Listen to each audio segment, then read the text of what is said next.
Hola, muy buenas tardes. En unos minutos ya iniciamos nuestra sesión de hoy.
Hola, muy buenas tardes.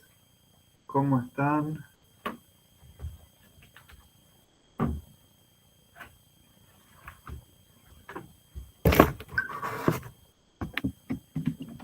Buenas tardes, profesor. ¿Cómo le va?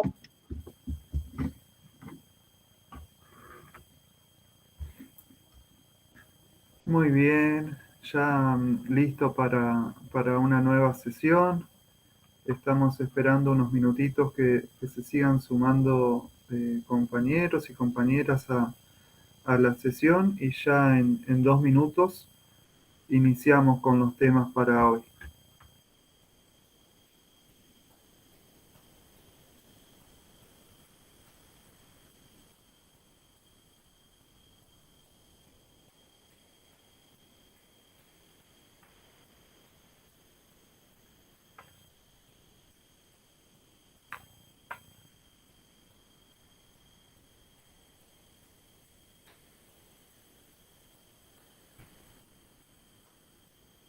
Vamos a ir empezando esta sesión número 5, haciendo un breve resumen de los temas que estuvimos viendo la clase pasada. Recuerdan que la semana pasada iniciamos el trabajo en los métodos de recolección de datos, de recolección de información. Nos estuvimos concentrando en la entrevista y en la observación. Habíamos dicho como grandes métodos en el sentido de que luego cada disciplina específica va a tener sus técnicas, por ejemplo, dentro de la observación, dentro de las entrevistas. Lo que estuvimos viendo era grandes rasgos cuáles son las características de cada uno de estos métodos, cuáles son sus ventajas, sus desventajas, cuáles son los pasos para llevar a cabo una entrevista o una observación, cómo podíamos clasificar, qué tipos teníamos cuando hablamos de entrevistas, entrevistas estructuradas, semiestructuradas o no estructuradas. Con respecto a la observación, dijimos que teníamos una observación participante, no participante.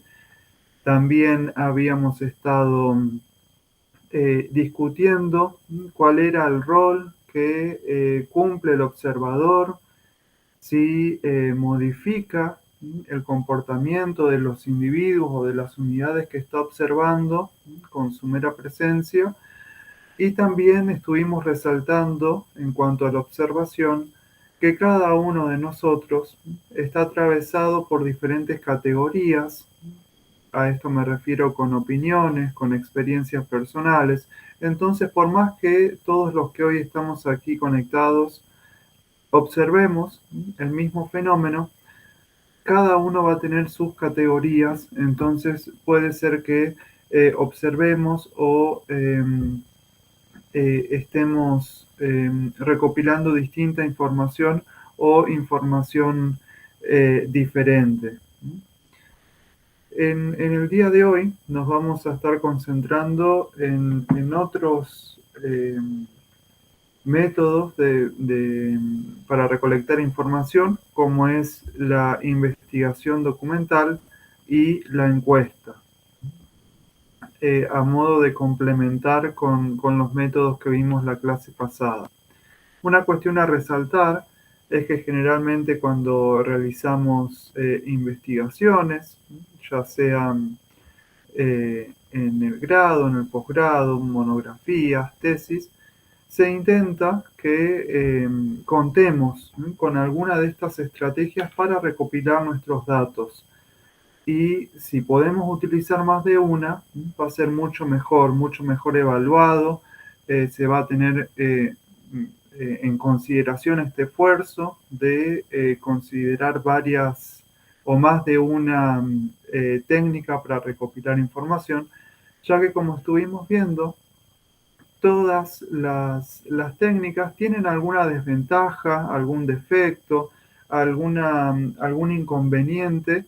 Entonces, utilizando más de una técnica, vamos a poder salvar, evitar los inconvenientes de una técnica. Y así vamos a enriquecer nuestro trabajo, vamos a diversificar nuestras fuentes, va a ser una investigación más compleja. Entonces, también es importante que a medida que vamos viendo estos métodos, cada uno de ustedes pueda ir pensando en su propia investigación, en su propio tema o problema, para evaluar, a ver qué método o qué técnica nos conviene utilizar en cada caso. Si tengo una investigación, por ejemplo, no sé si aquí tenemos algún compañero o compañera que estudia trabajo social. Es un área, es una carrera donde es muy importante la realización de entrevistas para conocer en primera mano cuál es la situación de un área. Puede ser con funcionarios públicos, con autoridades educativas. También es muy importante en ese caso la observación, que cuando ustedes como trabajadores sociales puedan ir a un domicilio, a un determinado barrio, puedan realizar esta observación participante o no participante para recopilar la mayor parte de la información. Y así sucesivamente, yo los invito a que puedan ir pensando cada una de ustedes en sus carreras, en sus ámbitos donde están realizando las investigaciones y reflexionar sobre cuál de estas técnicas resulta más apropiado para su investigación. Y en el caso de que alguna no sea, consideremos que no sea apropiada o no aplique, también poder considerar y aclarar en nuestras investigaciones por qué se dejan de lado determinados métodos. Eso también es una cuestión válida. Bien, en el día de hoy nos vamos a estar concentrando en la investigación documental y en la encuesta como técnicas de recolección de datos. Para empezar con esta técnica de la investigación documental, vemos que el ser humano desde siempre fue produciendo ya sea elementos culturales, simbólicos, a través de los cuales ha ido dejando testimonio de sus creencias, de sus valores, de sus estilos de vida, de sus formas de organización. Y estas producciones, con el paso del tiempo, se constituyen en documentos útiles para el estudio de diversos fenómenos. Entonces, esta técnica va a estar basada en el rastreo, en la búsqueda de documentos. Vamos a ver ahora a continuación qué entendemos por un documento, cómo los podemos clasificar, ya que muchas veces asociamos un documento con un archivo histórico, pero vemos que es una noción más amplia del término documentos. Podemos hacer referencia a documentos públicos, actuales, a estadísticas, no solamente a documentos históricos, antiguos, tratados, sino también que lo podemos retrotraer más al presente. Cuando señalamos que la investigación documental se constituye en una estrategia metodológica que emplea la investigación científica para realizar la revisión de antecedentes de un objeto de estudio y para reconstruirlo conceptualmente. Aquí lo que estamos diciendo es muy similar. Si ustedes recuerdan las primeras clases que tuvimos de este curso, hablábamos de la revisión bibliográfica, de la búsqueda de antecedentes, de también llamado estado del arte. Vamos a ver que esta técnica tiene muchos puntos en común con esa etapa de la revisión bibliográfica, de la búsqueda de material. Varios aspectos nos van a ir vinculando con la revisión de antecedentes. Esta técnica nos permite volver la mirada hacia el tiempo pasado para de este modo comprender e interpretar una realidad actual, sincrónica, a la luz de los acontecimientos pasados. Mientras veíamos que, por ejemplo, la entrevista nos permitía acceder a información sobre el pasado, sobre el presente y en algunos casos incluso sobre el futuro, en el caso de la investigación documental se va a concentrar fuertemente en el tiempo pasado y nos va a permitir contextualizar nuestro fenómeno a estudiar.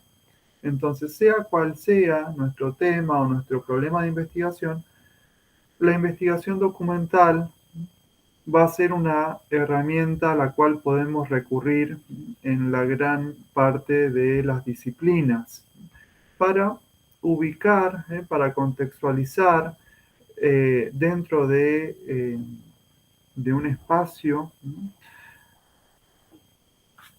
los antecedentes de nuestro fenómeno. Imaginemos que somos de la carrera de comercio internacional, relaciones internacionales.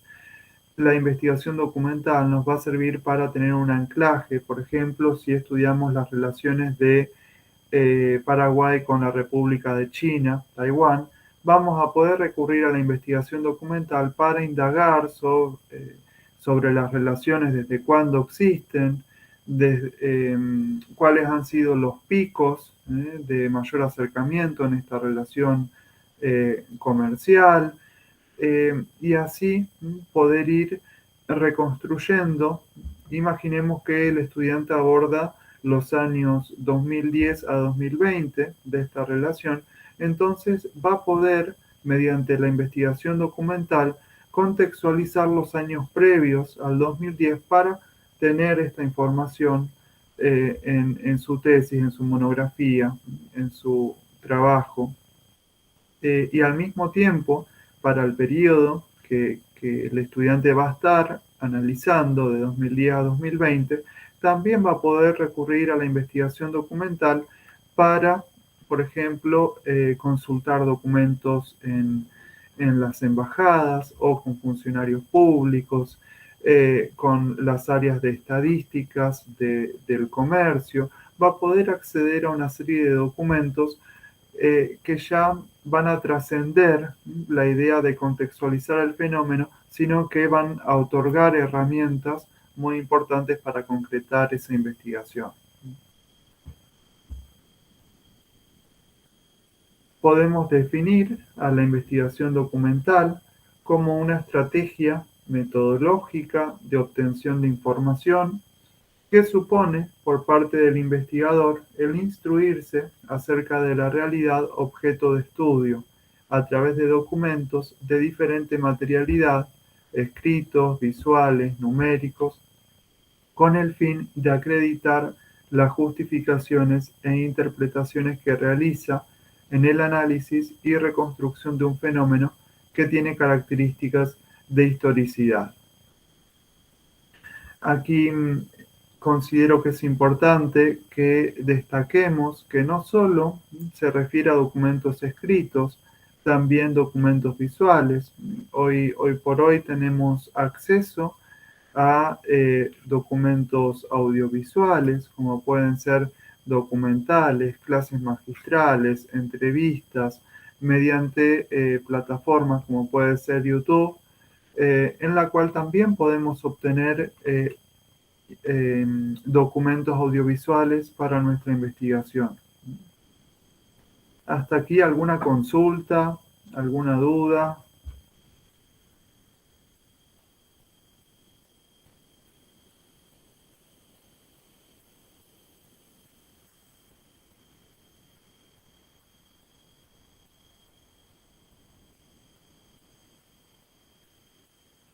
Bueno, vamos a continuar un poquito más, entonces, abordando la clasificación de los documentos. Por el término documento entendemos una amplia gama de registros escritos y simbólicos, así como cualquier material y datos disponibles. Según su materialidad, los podemos clasificar en documentos escritos, visuales o audiovisuales, según su contenido, en documentos acerca de hechos reales o documentos acerca de hechos de ficción.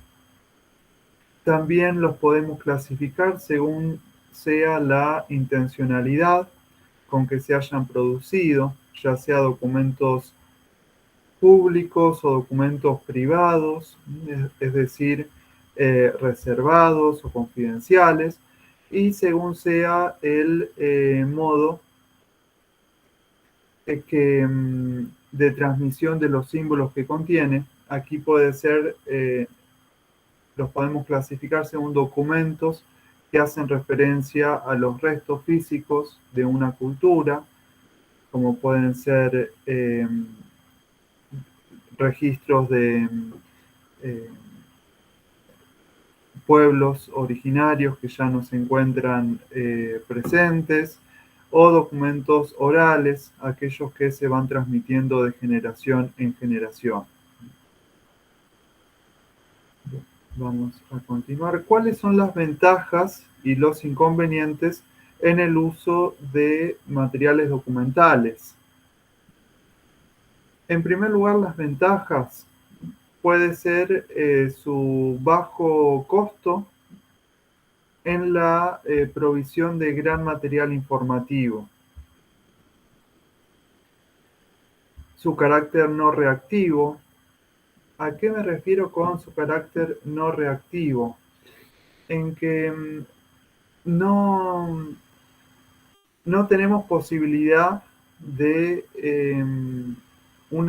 lo que está escrito, no hay posibilidad de modificarlo, o lo que ya estamos viendo en un documental, tenemos acceso a eso.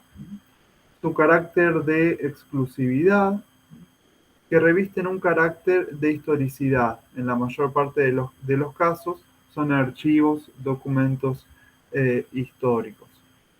En cuanto a los inconvenientes, bueno, vemos que hay algunos inconvenientes con esta técnica de la investigación documental. En primer lugar, todo lo que tiene que ver con la conservación del material documental, que como ya sabemos, tiene que tener determinados parámetros de conservación para poder mantenerse a lo largo del tiempo. El carácter de datos secundarios. Aquí, ¿qué entendemos por datos secundarios?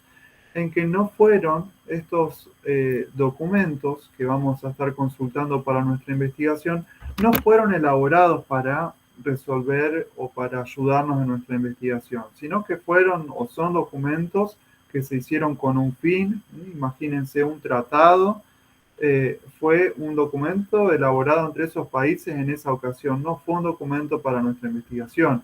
Entonces, eso entendemos por este carácter de datos secundarios, que fueron producidos con propósitos diferentes a los del investigador.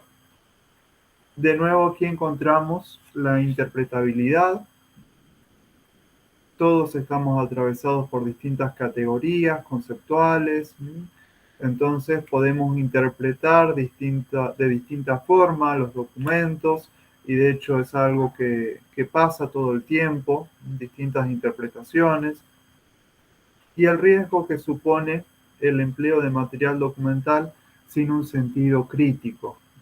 Siempre que estamos enfrente a un material, tenemos que tener esta capacidad de leerlo, analizarlo, estudiarlo con una visión crítica.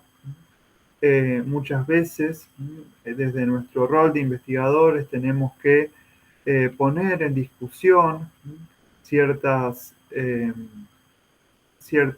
visiones o ciertos documentos, ya que justamente la investigación consiste en eso, en poner en duda, en poder indagar un poco más, quizás eh, indagar sobre cuáles son los mensajes que existían en esos documentos, poder contrastar esas visiones que existen en los documentos con nuestras propias visiones, formas de ver el mundo.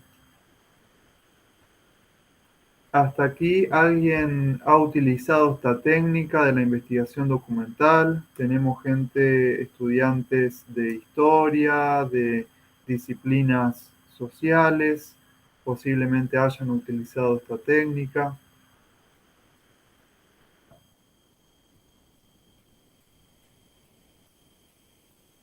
En derecho también, profe, ¿verdad? Buenas tardes.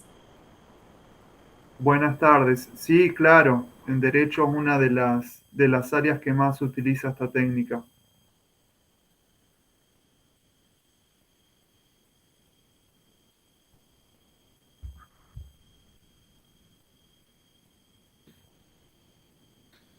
Bien, continuamos con la próxima técnica. Aquí vamos a ver la encuesta. Y como ustedes ya podrán ir imaginando, es una de las técnicas más difundidas en el campo de ciencias sociales, humanas, biológicas, pero yo considero ya que ha trascendido a estas disciplinas. La encuesta hoy está muy presente prácticamente en la mayoría de las disciplinas. Y como instrumento de esta técnica vamos a utilizar el cuestionario.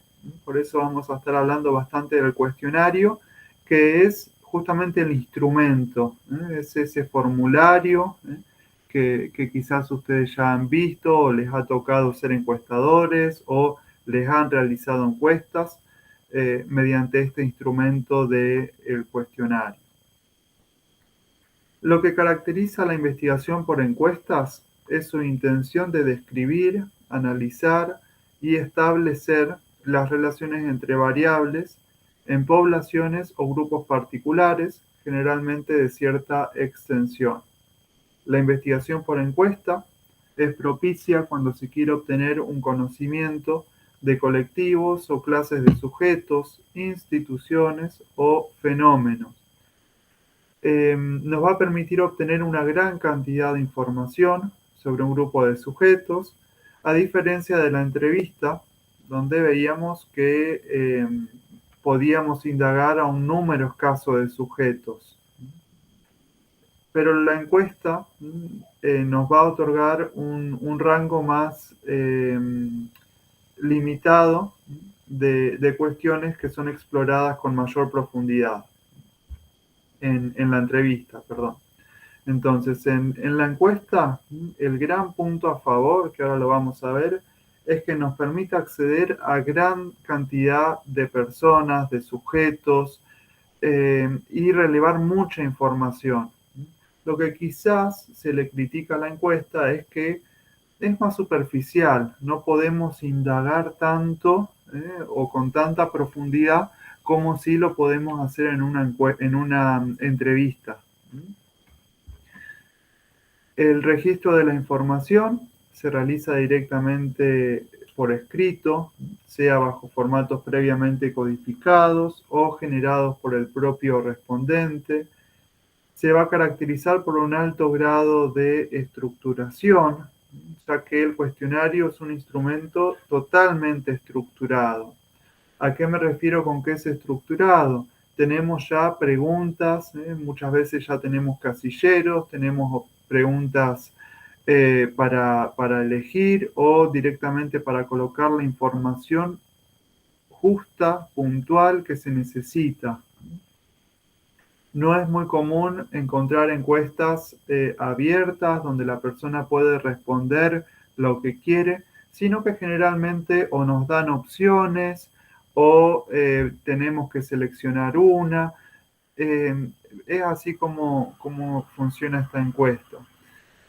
Y cuando vuelvo una diapositiva para atrás, cuando señalábamos que es una técnica que nos permite eh, o que queremos obtener conocimiento de colectivos, clases, de sujetos, instituciones, fenómenos, aquí es importante resaltar el rol que juega la muestra, en el sentido de que imagínense que queremos estudiar eh, cuáles son los comportamientos de los padres que envían a sus hijos a escuelas públicas en un determinado departamento de Paraguay. Por más de que la encuesta nos permita llegar a una gran cantidad de personas, no vamos a poder llegar con nuestra encuesta a todos los padres de un departamento que envían a sus chicos a escuelas públicas. Entonces, ¿qué vamos a hacer en estos casos? Vamos a seleccionar una muestra. Y ahí, bueno, vamos a ver esto en otra clase con más detenimiento, pero la idea es que podamos recurrir a una muestra, en la mayor parte de los casos es aleatoria, y ahí vamos a poder identificar entonces por localidad o por ciudad una determinada cantidad de padres a los cuales vamos a administrar nuestra encuesta. Y si, por ejemplo, teníamos 30.000, era la población total de nuestra encuesta, por ejemplo, podemos llegar a 1.000 o a 500 con nuestra encuesta, y a partir de esos datos podemos generalizar al resto de los padres. Esto es algo que tenemos que tener en cuenta cuando aplicamos esta técnica. Volviendo a lo que decíamos del cuestionario, que es estructurado, además los respondentes deben seguir el orden de las preguntas y no tienen posibilidad de agregar cuestiones o plantear respuestas alternativas. A eso nos referimos con la encuesta, el cuestionario, es totalmente estructurado. Podemos definir a la encuesta como la técnica de obtener datos mediante la interrogación a sujetos que aportan información relativa al área de la realidad a estudiar. El instrumento mediante el cual se realiza la indagación es el cuestionario. La finalidad del cuestionario es obtener información de manera sistemática y ordenada respecto de lo que las personas son, hacen, opinan, piensan, sienten, esperan, desean, aprueban o desaprueban respecto del tema objeto de nuestra investigación. ¿Qué tipos de cuestionarios tenemos? Según sea la persona que los cumplimente, cuestionarios de administración directa o cuestionarios autoadministrados, cuestionarios de administración indirecta, en los cuales hay otra persona que los va completando. Según sea el modo en que se administre, encuestas por correo, encuestas personales. Aquí incorporamos una imagen del censo del año pasado o este año. Ahora no recuerdo si ustedes tuvieron el censo, creo que el año pasado. Corríjanme por las dudas. Ahora entré en duda. Nosotros acá en Argentina tuvimos el año pasado, creo en mayo. Me parece que ustedes también. Bueno, si alguien me quiere aclarar la Sí, el duda. año pasado, profesor. Ah, el año pasado, sí, sí, me parecía. Sí, sí. Entonces, las encuestas personales, siempre tomamos el caso del censo, donde tenemos una persona que viene a nuestro domicilio y nos realiza una serie de preguntas. Y hoy por hoy, ¿no? Con las nuevas herramientas tecnológicas, podemos acceder a encuestas muchas veces por teléfono, ¿no? Cuando son épocas de elecciones, muchas veces recibimos encuestas políticas o mediante correo electrónico, ¿no? Ya con las nuevas herramientas de información, de comunicación, se ha ampliado demasiado el acceso a la encuesta, aunque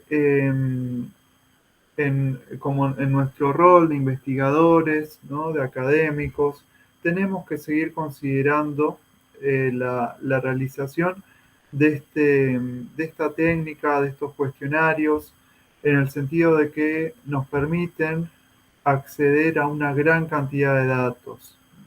Muchas veces lo que sucede con las investigaciones, con las tesis, los,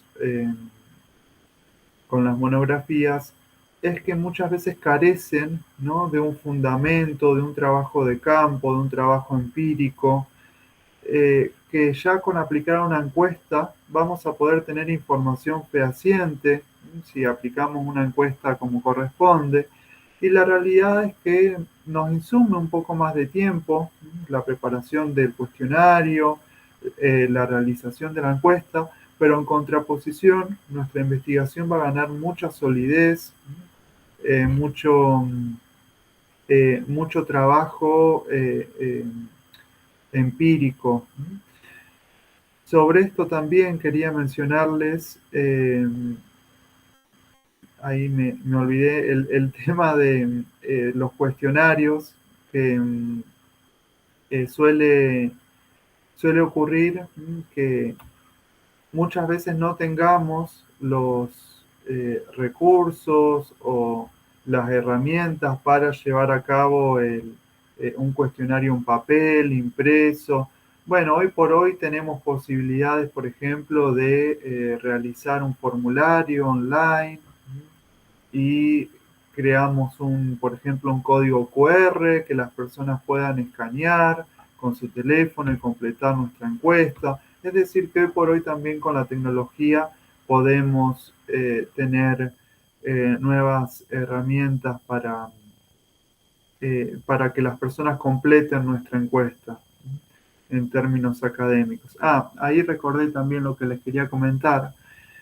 Es recomendable que cuando aplicamos, ya sea una encuesta, una entrevista, incorporemos el cuestionario o las preguntas que hicimos y realizamos una entrevista como un anexo de nuestra monografía, de nuestra tesis, ya que eso también va a permitir a los evaluadores, al jurado, poder tener noción, ¿no? De todo este trabajo que implica formular las preguntas que vamos a preguntar cuando hacemos una entrevista o el cuestionario. Es mucho tiempo que implica y que es importante que quede dentro de nuestra investigación reflejado.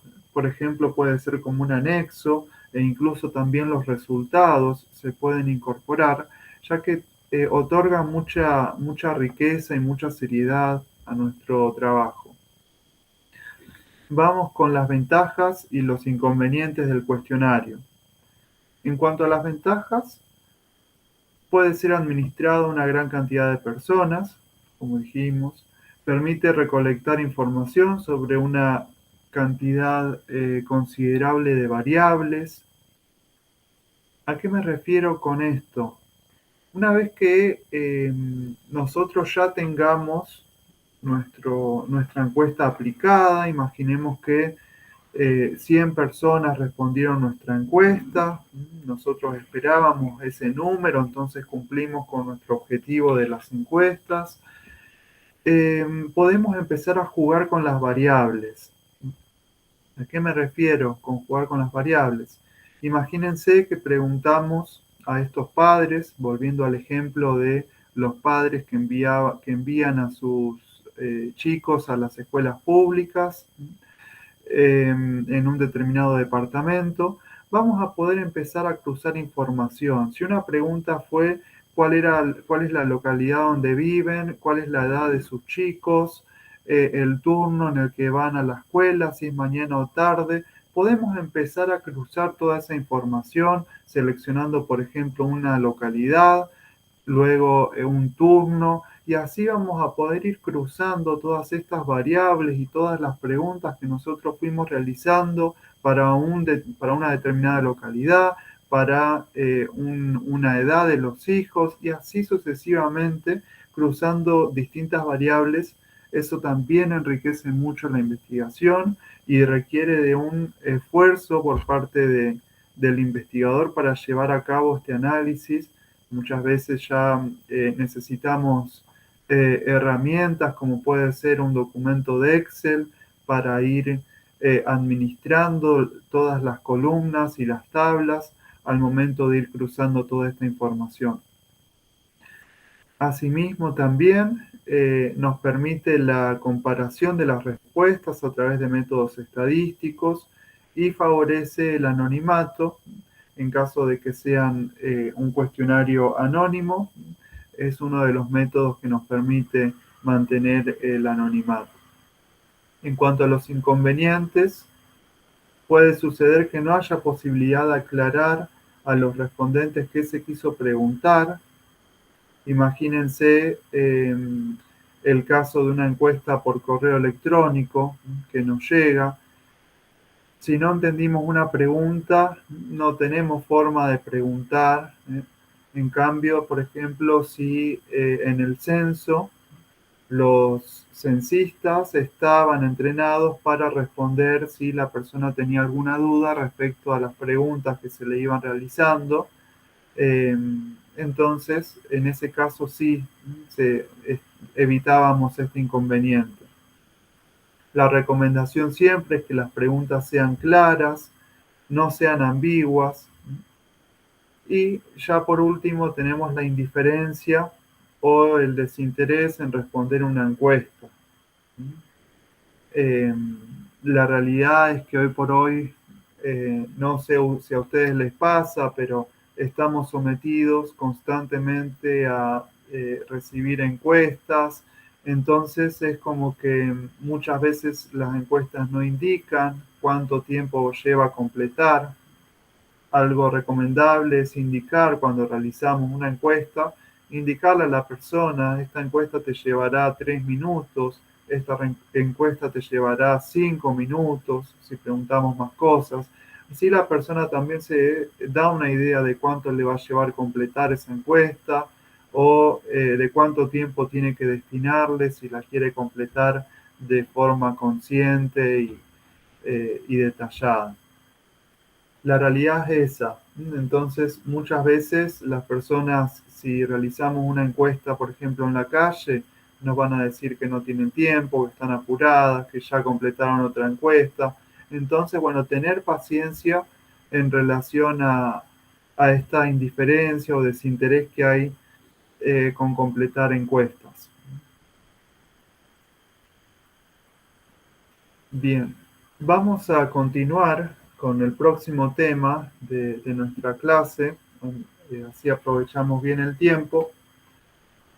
Vamos a enfocarnos en la fase ya de ejecución de la investigación, en la fase en la que nos concentramos en la escritura, no tanto ya en recopilar información, recopilar datos, como veíamos hasta recién, sino ya en la etapa de escritura, ¿no? En la etapa en la cual no nos queda otra que sentarnos a escribir, a redactar nuestra monografía, nuestra tesis, y vamos a ver algunas características de la escritura en el campo científico, de los problemas frecuentes de la escritura científica y algunos recursos para este proceso de la escritura.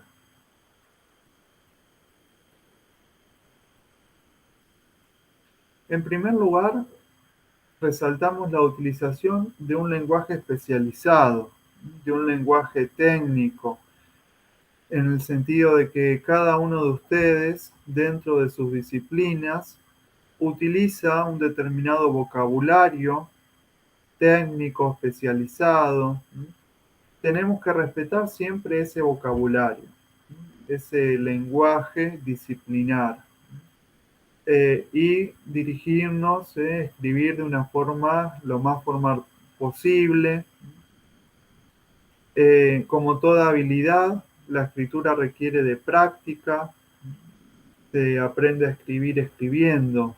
Siempre suelo decir, ya que no hay nada que nos enseñe a cómo escribir, más que tener algunos tips o consejos. Cuando hay que escribir, hay que ponerse a escribir y borrar y volver a escribir, y así sucesivamente. Cuando tenemos alguna idea, poder volcarla aunque sea en un papel, si no tenemos nuestra computadora a mano, y después practicar, y practicar con distintos párrafos, distintas formas de escribir, hasta que veamos cómo nuestra idea se encuentra expresada de la forma más clara, de la forma más detallada posible, utilizando siempre un lenguaje especializado, técnico. Algunos de los problemas frecuentes dentro de la escritura científica tienen que ver con informar todo lo que conocemos o todo lo que obtuvimos dentro de nuestro estudio. Esto es un problema muy común generalmente. Por ejemplo, si leímos muchos textos, libros, artículos, tratar de incorporar toda esa información dentro de nuestra monografía. Y la realidad es que debemos jerarquizar, ordenar, seleccionar cuál de toda esa información va a ser la relevante para nuestra investigación. Por eso es importante considerar, tomarnos ese tiempo para ver si realmente esto que escribimos suma a nuestra investigación, a nuestra monografía, o si borramos ese párrafo, nuestra investigación se entiende igual y quizás resulta más clara, más corta, las ideas se van relacionando mejor. Además, la escritura científica varía según el tipo de formato que se utilice para la comunicación, la extensión de cada producto y los destinatarios del escrito. Debemos jerarquizar las ideas y tener en claro que su producción es un aporte singular en el tratamiento de un tema.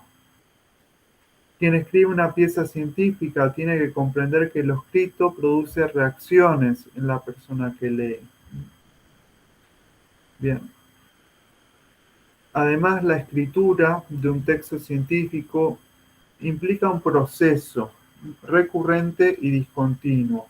Cuando hablamos de un proceso o catalogamos a la escritura científica académica como un proceso, en un proceso hay idas y vueltas, hay marchas y contramarchas, se avanza y se retrocede.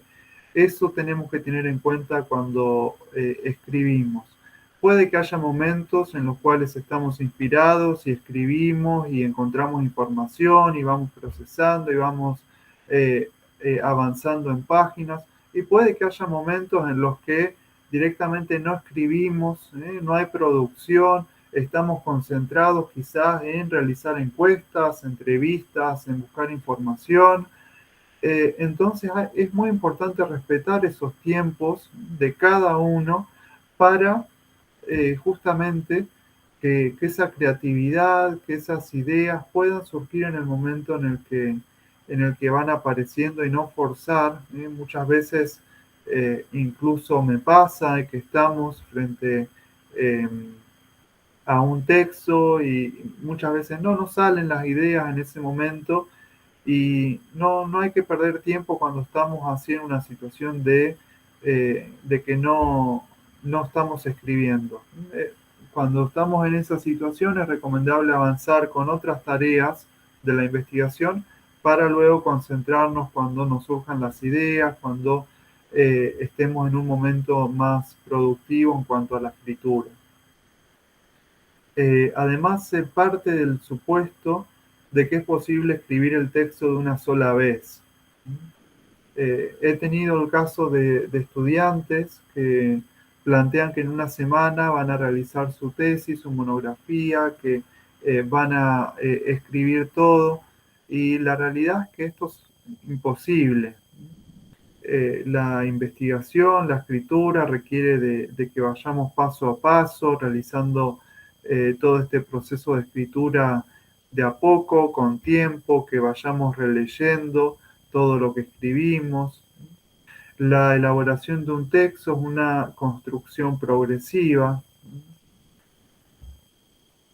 Además, el proceso de traducción de la idea en un texto que represente justamente esa idea que el escritor quiere comunicar no es de carácter automático. Entonces se requiere un trabajo estratégico con la escritura, ver cómo hacemos para expresar esa idea que creemos en nuestra investigación. La escritura es una actividad de producción marcada por ritmos impuestos, no solo por las actividades del proceso investigativo, sino por la variedad de procesos constructivos que se ponen en juego en la escritura científica. Por ejemplo, la revisión de los antecedentes tiene un ritmo que está sujeto al tiempo de lectura y reelaboración de los materiales recopilados. No podemos modificar ese tiempo. Además, encontramos que la escritura de un texto científico no es un acto individual y solitario. Generalmente se considera a la escritura como un acto individual, como un acto solitario. La realidad es que esto no es así. La escritura de un texto científico debe darse en un marco colectivo, es decir, poder tener instancias de revisión, ya sea de nuestra familia, de nuestros amigos, de profesores, docentes, compañeros, para que puedan evaluar, ver lo que escribimos, qué les parece, si es importante que todo lo que realizamos dentro de la investigación, dentro de la escritura, pueda ser comprendido por cualquier persona. Ese es uno de los grandes desafíos que tenemos cuando realizamos investigaciones académicas. A pesar de utilizar un lenguaje técnico, académico, un lenguaje disciplinar específico, nuestro texto, si está bien redactado, si está todo bien explicado, qué significa cada cosa, puede leerlo cualquier persona y lo tiene que entender. Eso es uno de los grandes desafíos que hay, que obviamente en muchos casos no se cumple, y es por eso que también que la ciencia muchas veces se hace bastante elitista, ya que habla un idioma que las personas comunes no manejan, entonces la ciencia se va tornando cada vez más elitista, en el sentido de que solamente unos pocos pueden entender un texto de determinadas características. Volvemos a repetir, si un texto académico, formal, con un lenguaje especializado, tiene que ser entendido por cualquier persona. Y volviendo al marco colectivo, justamente es esto, poder que otras personas nos lean, nos den su feedback, qué les parece lo que escribimos, si se entiende, si resulta claro. en cuanto a lo disciplinar, que algún profesor, algún compañero de trabajo pueda leer también lo que escribimos, darnos sus consejos, sus recomendaciones, algún autor, alguna bibliografía. Y también siempre debemos revisar lo que escribimos. No escribir y olvidarnos, sino tener estas instancias en las cuales cada uno de ustedes pueda revisar el texto que escribió. Muchas veces sucede que al tiempo volvemos a leer lo que escribimos y puede que encontremos incluso algún error ortográfico o que reformulemos ese párrafo ya que no lo consideramos tan claro o no recordamos qué queríamos decir con ese párrafo. Y también hay un síndrome que se conoce como el síndrome de la página en blanco, que es ese momento en el cual nos encontramos con la hoja en blanco. Y siempre es una etapa en la cual, bueno, tenemos que ver cómo empezamos a escribir, ¿no? Y ahí la recomendación tiene que ver con volver a lo que vimos en las clases anteriores de la revisión bibliográfica. La revisión de antecedentes o estado del arte es muy importante para saldar, para salir de este síndrome de la página en blanco. Si buscamos información, si leemos, si indagamos sobre nuestro tema, nuestro problema, vamos a poder ir teniendo data, teniendo información para largarnos a escribir de a poco los primeros párrafos, y una vez que ya tenemos 2 o 3 párrafos de nuestra monografía, ya vamos saliendo de este síndrome de la página en blanco. Una de las estrategias que yo siempre recomiendo es realizar guías que nos orienten la producción del texto. A esto me refiero con índices temáticos, índices descriptivos, esquemas o mapas conceptuales que representen la estructura y el contenido del texto. Es decir, realizar un índice, por ejemplo, un índice temático, en el cual poder ir indicando qué tema vamos a desarrollar en cada uno de los capítulos de nuestra tesis o de nuestra monografía. Por ejemplo, en el capítulo 2 nos vamos a abocar a estos 3 temas, en el capítulo 3 a estos 2 temas principalmente, en el capítulo 4, y así, a medida, por ejemplo, que vamos encontrando información, ya sabemos que nos va a ser de utilidad para determinado capítulo. También nos van a guiar, ya que una vez que terminemos el capítulo 2, ya vamos a saber, bueno, qué temas tenemos que trabajar en el capítulo 3, cómo los vamos a relacionar con los temas del capítulo 2. Entonces, esta es un recurso que personalmente en mi experiencia me ha resultado muy valioso, de mucha ayuda, un poco para organizar la investigación, saber o prever cuáles son los contenidos que vamos a incorporar en los próximos capítulos, nos va a ayudar a organizarnos. Bien, otro recurso, otro tip, tiene que ver con no pretender tener todo el texto escrito, toda la investigación realizada para que otra persona lo pueda leer. Lo recomendable es ir redactando partes, capítulos, temas, o una determinada cantidad de páginas, 3, 4, 5 páginas, y que otra persona nos pueda ir evaluando, leyendo, dando sus indicaciones, no esperar a tener todo ya finalizado. Así es más fácil siempre poder ir ajustando o corrigiendo lo que sea necesario. Y acá abro un paréntesis relacionado con lo que vimos anteriormente, de que la escritura académica, lo recomendable es que sea en un marco colectivo. A medida que vamos recibiendo observaciones, sugerencias, críticas o cuestionamientos a nuestra investigación, tenemos que tener en cuenta que la investigación y el texto es una producción de cada uno.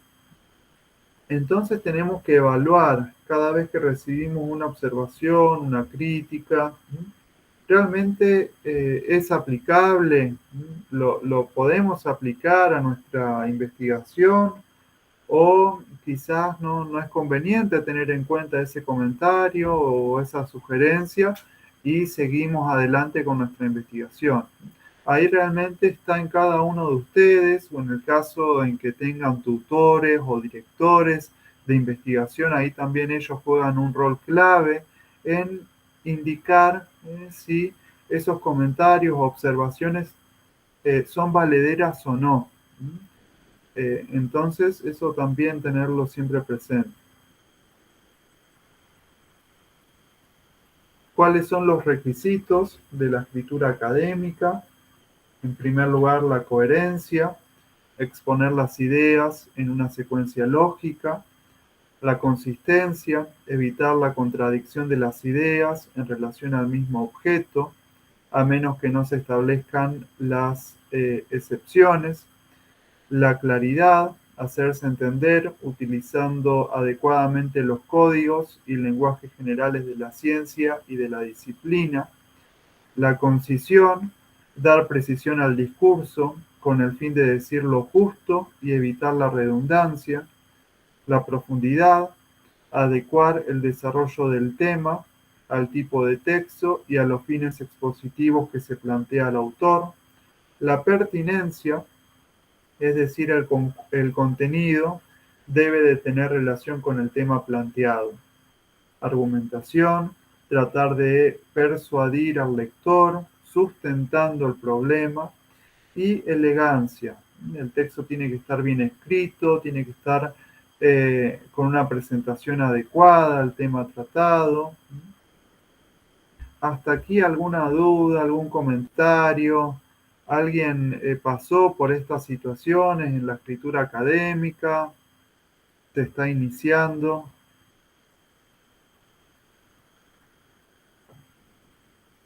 Buenas noches, profe. Una consultita en cuanto a la técnica de recolección de datos de la investigación documental.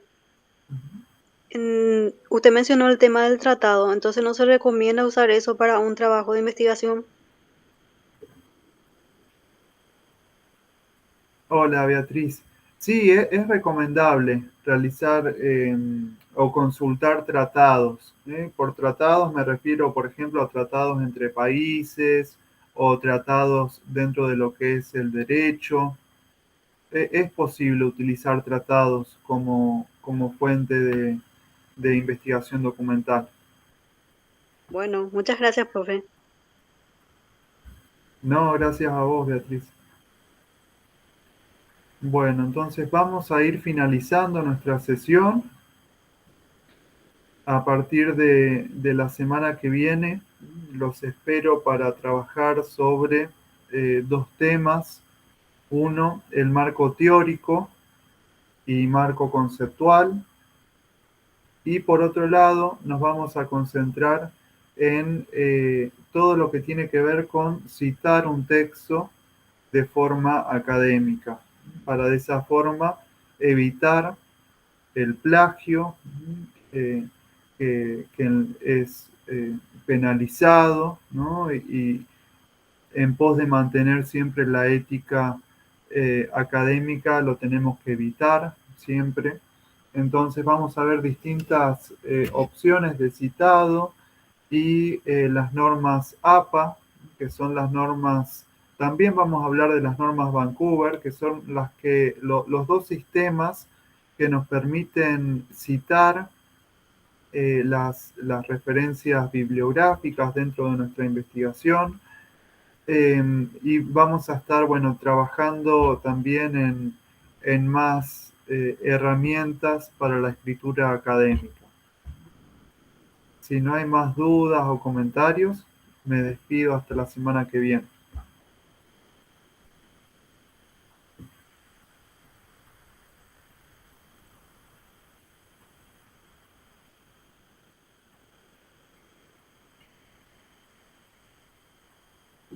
Muchas gracias a todos y a todas por sumarse a la clase del día de hoy y les envío un abrazo a quienes vean la grabación posteriormente.